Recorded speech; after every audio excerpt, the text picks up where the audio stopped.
too old for this shit.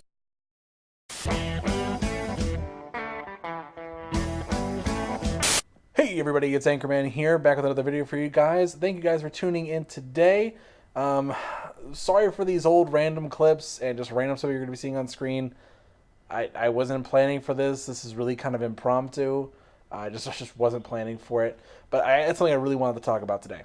So today we got some news that EA is shutting down their open world Star Wars project. And honestly, I'm glad. Thank God. And it's not because I think EA doesn't deserve the license or anything. I mean, I think they're going to be just as good as anybody else. I think it's really just because Star Wars is a dying franchise. And before you guys get your panties in a twist, really, let's look at how Star Wars is right now. Star Wars was bought out by Disney back a couple years ago, and Disney's been pumping out these movies left and right. And the thing about Star Wars is they're not really pushing people to do anything particularly novel. They're kind of stuck in this weird time frame where it's like, oh, it's 30 to 40 years after the events of episode 4, 5, and 6. And it's just not... They're kind of stuck in the same place where almost nothing has happened, but everything has happened. It's very different from what the prequels were, where it's just like, this is an entirely different timeline, an entirely different set of events.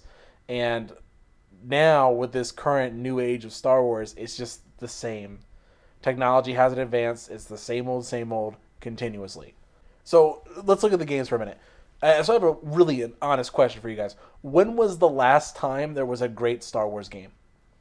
Really, I'm asking you, being completely honest. When was the last time we had a great Star Wars game? 2005? What did it get? Rebel Commando, KOTOR 2, Star Wars Battlefront 2 came out in 2005. I mean, hey, like, just to give you an idea, Episode 3 came out in 2005. So this is all the same year. This is the last great Star Wars movie was coming out. I mean, even if we're stretching here, like, what was, like, we could say Force Unleashed was a good game, maybe? Not really, but we're stretching here. It's been over 10 years, guys. It's been over a decade. And the only reason those games were good is because they were inspired by the prequels. Like, hey, we're going to do something crazy, and these kinds of timelines. They had freedom to work with what was available because there was a lot of stuff that was still untouched.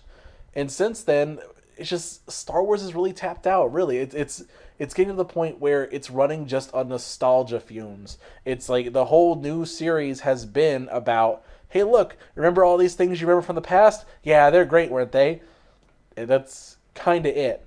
And yeah, we had The Last Jedi, which was more kind of like supposed to be a subversion of that, but they didn't really like replace it with anything that was new or amazing or something entirely different.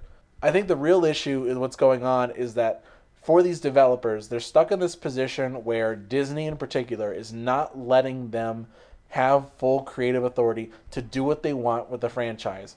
Like it's not like they have complete freedom to do whatever they want. There's lots of rules and parameters. I mean, this issue is not even something that just happened to EA. I mean, LucasArts has been dealing with this for a while, and LucasArts shut down.